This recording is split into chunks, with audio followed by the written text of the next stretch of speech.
Die sonde is iets wat die liggaam en die siel soos melaatsheid naderhand uitmekaar laat val. Die sonde is iets wat huwelike en gesinne laat verbrokkel, tekenend van die gemeenskap tussen God en mens wat deur die sonde verwoes was. Die sonde van Adam en Eva wat uiteindelik nakend voor God gestaan het. En daarom is melaatsheid dan ook vandag nog 'n beeld van ons eie sonde toestand.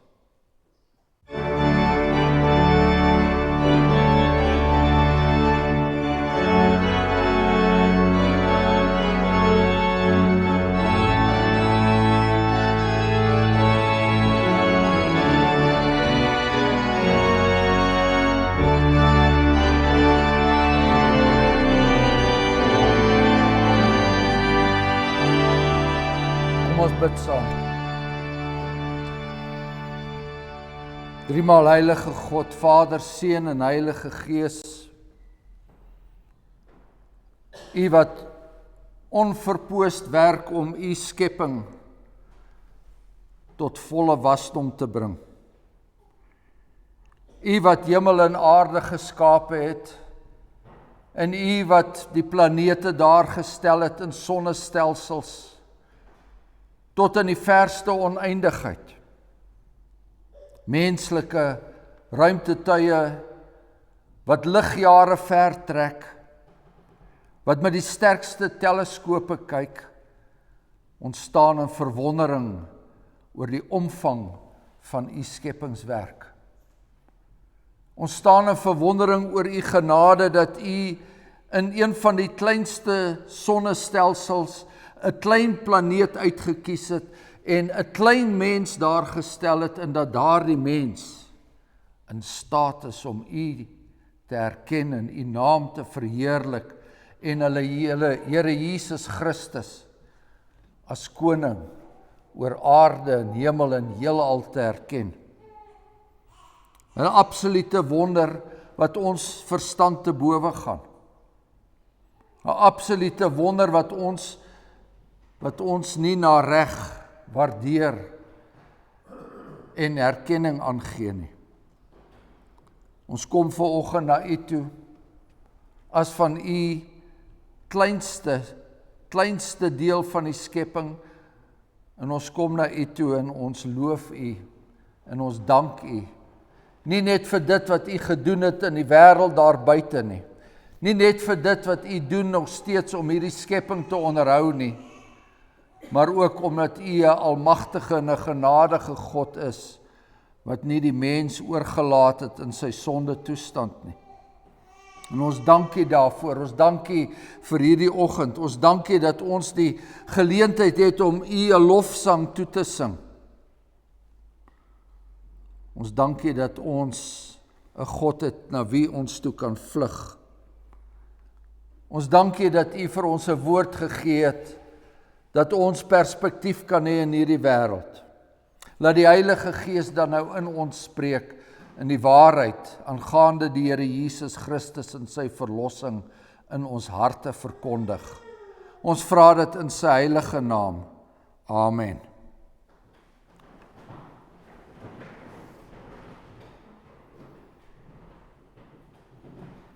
Ons lees uit die Evangelie volgens Lukas, lees ons daar in die 17de hoofstuk, lees ons vanaf vers 11. Die Here Jesus Christus op pad na Jerusalem en ons lees die volgende. Hoofstuk 17 vers 11. En op sy reis na Jerusalem het hy deur Samaria en Galilea gegaan.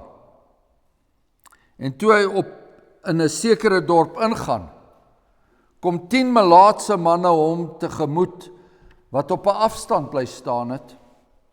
En hulle het hul stem verhef en gesê, Jesus, Meester, wees ons barmhartig. En toe hy hulle sien, sê hy vir hulle, gaan vertoon julle aan die priesters. En onderwyl hulle weggaan, het hulle rein geword. En een van hulle, toe hy sien dat hy gesond was, het omgedraai en God met 'n groot stem verheerlik. En hy het op sy aangesig neergeval by sy voete en hy het hom gedank. En hy was 'n Samaritaan.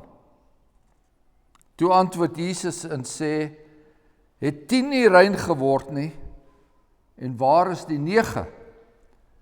Was daar dan niemand onder hulle te vind wat omgedraai het om God te verheerlik, behalwe hierdie vreemdeling nie?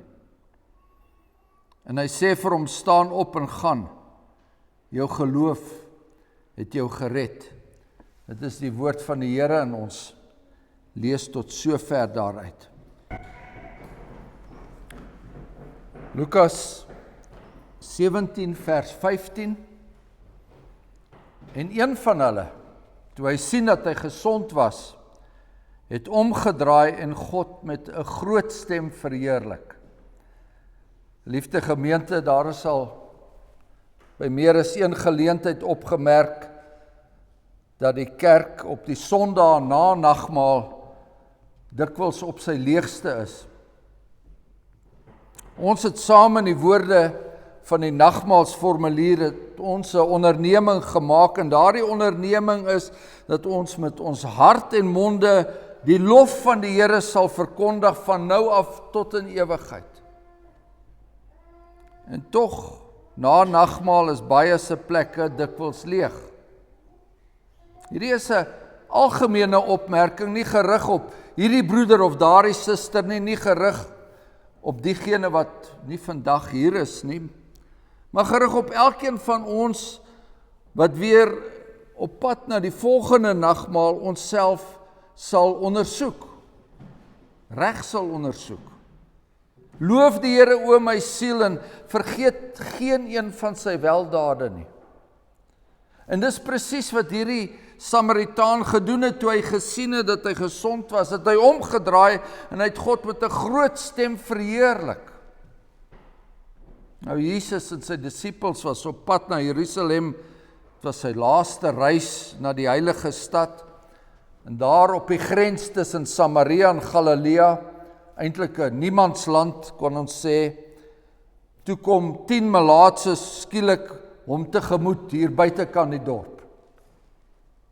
'n Bondeltjie mense vol namelose ellende. 'n Bondeltjie mense stadig sterwend aan 'n ongeneeslike pes. 'n Verskriklike aansteeklike siekte destyds. En die reuk van die dood hang reeds in die lug. Jood en Samaritaan, hulle wat eintlik vyande was, hulle is hier saam. Jood en Samaritaan is nou saam broers op pad na die graf.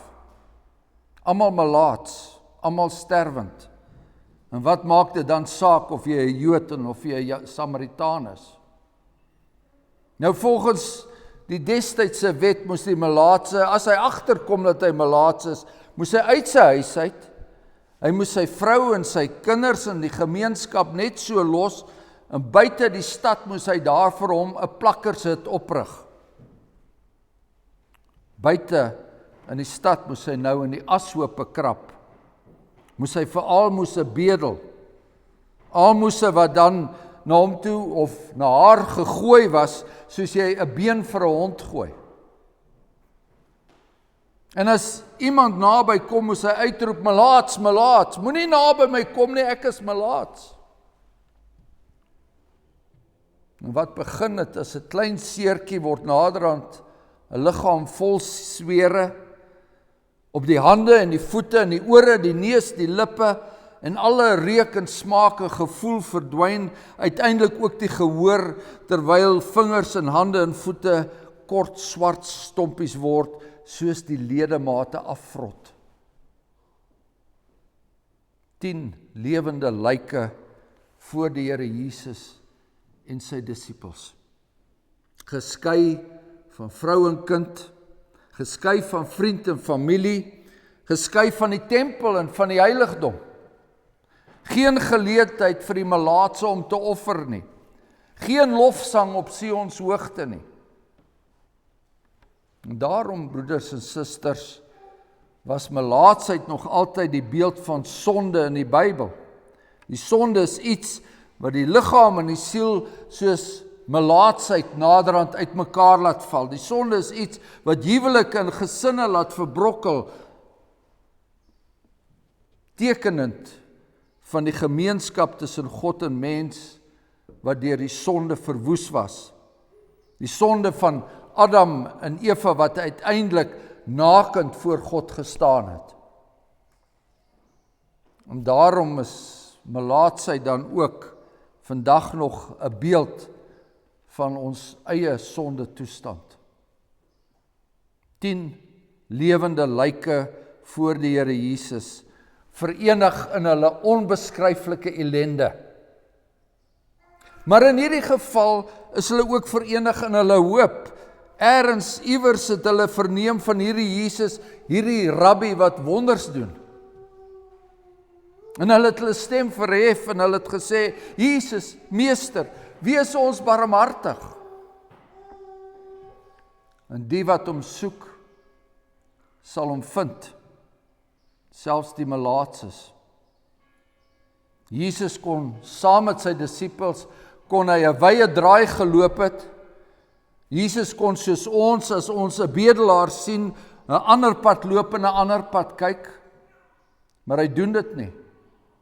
Hy laat hom vind. Ek ken mos Psalm 81, geliefdes, want daar leer die Here ons, open julle mond en eis van my, vrymoedig op my trouverbond, al wat julle ontbreek, skenk ek, as julle smeek, mildelik en oorvloedig. Jesus wys niemand weg nie. In ons skrifgedeelte staan 10 melaatses voor die Here Jesus en hulle ontvang 'n woord van genade. 'n woord van genade van die groot geneesheer wat gekom het om alles weer nuut te maak. Gaan vertoon julle aan die priesters, sê Jesus vir hulle. Dit is wat in die wet uit die Ou Testament beveel is. Hy het nie gekom om die wet te ontbind nie. Die wet het bepaal dat elke melaatse wat dink dat hy gesond is, homself eers aan die priester sou vertoon. En daarna moes hy sekere offers bring. En of hy nou 'n Jood was en of hy 'n Samaritaan was, dieselfde wet het gegeld. Al probleem was is dat hierdie 10 melaatses was nog nie gesond nie. Maar die Here Jesus sê, gaan vertoon julle aan die priesters. En hulle gaan. Steeds bly hulle saam, hierdie bondeltjie menslike ellende. In geloof reageer hulle ook saam. Op die Here se woord gaan hulle, as die rabbi sê, gaan na die priester, dan gaan hulle na die priester. En onderwyl hulle weggaan, het hulle rein geword. 'n Groot wonder. Skielik vloei daar nuwe krag deur hulle. Stomp stywe hande word weer soepel. Die vel word weer blink en glad. Al 10 kan weer ruik en voel. En die bene kan weer hardloop en spring. Hulle is genees. God is genadig en barmhartig en hy is groot van goedertierenheid. 9 jubel en sing. 1 word stil. 9 trek op na die priester. 9 keer terug na vrou en kind, na vriend en familie. Terug na vader en moeder. Terug na huis en werk. Laat ons eet en drink, die lewe is 'n lied. Ja, hoe soet is die vreugde van die lewe nie, om weer by jou geliefdes te kan wees. Maar dan, broeders en susters, dan leer die Here Jesus, dan leer hy ook elders, wie vader of moeder bo my liefhet, is my nie waardig nie. Of wie seun of dogter bo my liefhet, hy is my ook nie waardig nie. 9 jubel en sing en verdwyn in die verte, net 1 draai om. Daar's 'n ander versie van Psalm 81, en daar leer die Here weer so, my volk wou my nie gewillig eer nie, ver van my vandaan het hulle weggegaan en my nie begeer nie. 1 uit die 10 wat gesond is, gemaak is, word stil.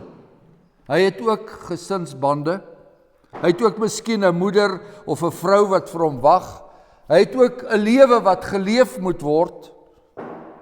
Maar daar's iets anders wat hom terughou, iets nog belangriker. 9 verdwyn oor die horison en 1 draai terug. Christus het al 10 aanvaar, al 10 gesond gemaak, maar hy lê ook vir ons 'n toets aan. Soos hy 'n toets aangelê het vir die 10 malaatses. 1 draai terug. 1 het iets binne hom, iets wat hom terugdryf na Christus toe. Loof die Here, o my siel, en vergeet geen een van sy weldade nie. Wat maak dat ons sy weldade onthou of vergeet? Is dit die leë verstand of is dit die leë hart? Dis die hart. Dis die hart wat miskien vol is van ander dinge, maar leeg is van die Here. Want daar waar julle skat is, daar sal julle hart ook wees. So sê die Here Jesus elders in die evangelie volgens Lukas. Dis die hart wat bepaal of ons onthou of vergeet. Onthou of vergeet dat ek siek was, dat ek melaats was, of dat ek daaronder in die put gelê het, en om my was bande en strikke van die dood, en angste van die hel het my laat bewe. Onthou of vergeet dat ons diep in die skuld was. Dis die hart wat sal bepaal of ons met 'n lied oor die horison sal verdwyn, en of ons sal omdraai terug na die Here toe. Een van hulle, toe hy sien dat hy gesond was, het omgedraai en hy het God met 'n groot stem verheerlik en hy het op sy aangesig neergeval by sy voete en hy het hom gedank. En hy was 'n Samaritaan. 'n Samaritaan, 'n vreemdeling, 'n mens waarmee ons eintlik nie wil meng nie. 'n Samaritaan is 'n man met 'n baster godsdiens. 'n Samaritaan was 'n tempelveragter, maar dis hy wat God met 'n groot stem verheerlik. En dan hoor ons weer die woorde van die Here Jesus in Matteus 8, want hy sê, baie sal kom van die ooste en van die weste, en saam met Abraham en Isak en Jakob aansit in die koninkryk van die hemele. Het 10 nie rein geword nie, en waar is die 9? Was daar niemand onder hulle te vind wat omgedraai het om God te verheerlik, behalwe hierdie vreemdeling nie? Het hy nie al 10 uit die woestyn uitgelei nie? Het hulle nie almal die teken van sy verbond ontvang nie? Die verbond wat hy beseël het en bekragtig het met sy liggaam en met sy bloed. En dis net hierdie een wat omgedraai het om God te verheerlik. En hy sê vir hierdie Samaritaan, staan op en gaan, want jou geloof het jou gered. Die ander 9 het ook 'n geloof gehad. Toe die nood baie hoog was, het hulle almal geglo. Maar net een uit die 10 het 'n dankbaarheidsgeloof gehad. Die apostel Paulus skryf in sy brief aan die Romeine, en daar sit hy die hele Christelike geloof uiteen. Daar leer hy ook vir ons van 'n dankbaarheidsgeloof, want vir 11 hoofstukke verduidelik hy die wonderdade van die Here Jesus Christus, alles wat hy gedoen het vir die Jode en vir die Samaritane en vir die Grieke. Maar dan, in die 12de hoofstuk, word die toets aangelê.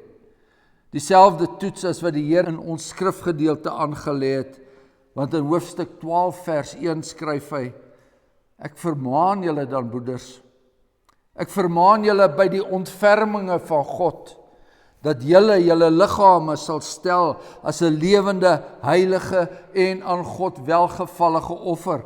Dit is julle redelike godsdiens.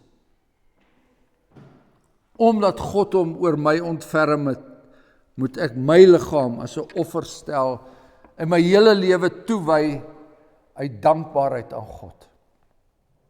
Belangriker as die offer wat die melaatse by die priester moet bring, is die dankbaarheidsoffer wat ons as verlostes by die Here moet bring.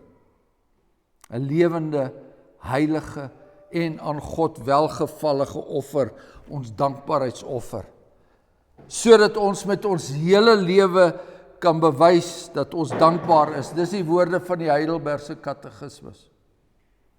En die belangrikste van hierdie dankbaarheidsoffer is die lofprysing wat God toekom. Toe die Samaritaan sien dat hy gesond was, het hy omgedraai en hy het God met 'n groot stem verheerlik. Ten slotte, broeders en susters, moet ons onsself afvra, waarvoor het Jesus Christus na hierdie aarde toe gekom? Het hy na hierdie wêreld toe gekom om sondaars te red van wie ek die vernaamste is? Soos Paulus ook aan Timoteus skryf, het hy na hierdie wêreld toe gekom om malaatses gesond te maak, ook die geestelike malaatses van wie ek die vernaamste is. Ja, seker, dit is waarvoor hy gekom het. Maar dit is nie al waarvoor hy gekom het nie.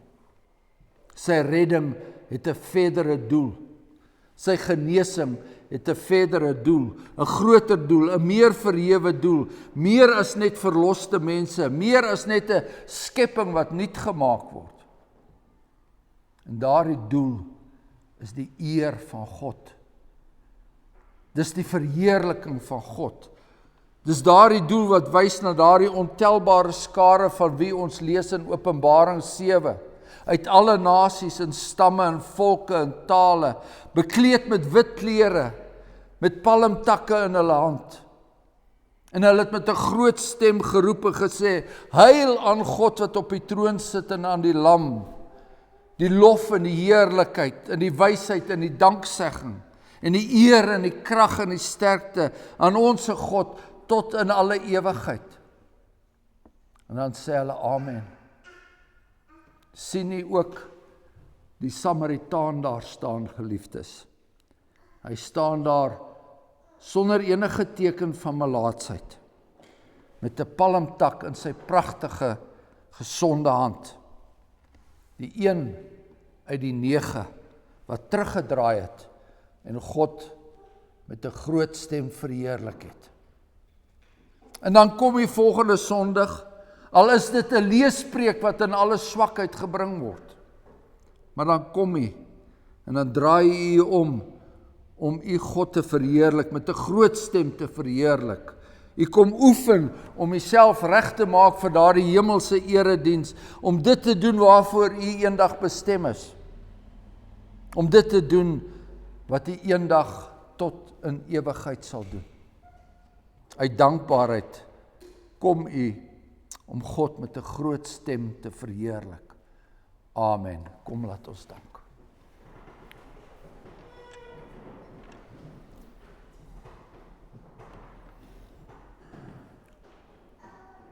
Onze genadige God en hemelse Vader, ons bely dat ons so gou vergeetagtig raak. Dat ons so gou kan opstaan van daardie oomblik van besonderse genade wat U aan ons bewys het, en dat ons so maklik weer by die dinge van die lewe betrek kan word en daardie genade oomblik agterlaat. En dan bid ons dat U elke dag met ons sal wees, dat daar nie 'n dag sal omgaan dat ons nie U sal verheerlik nie, dat daar nie 'n dag sal omgaan dat ons U nie sal dankie sê vir dit wat U vir ons gedoen het nie. Dat daar nie 'n dag sal omgaan dat ons nie aan ons Here Jesus Christus dink en dat ons hom sal lief hê bo alles nie. En dan bid ons ook, Hemelse Vader, met die genade wat ons het in die Here Jesus, dat U tog deur U Seun Jesus Christus U ook sal ontferm oor al die malaatses in hierdie wêreld, oor diegene wat van U vervreemd is, oor diegene wat die getal van die uitverkorenes nog eendag sal volmaak. Ons vra dit nie omdat hulle dit verdien nie, maar omdat U 'n goeie en 'n wonderbaarlike en 'n genadige God is, in die naam van ons Here Jesus Christus. Amen.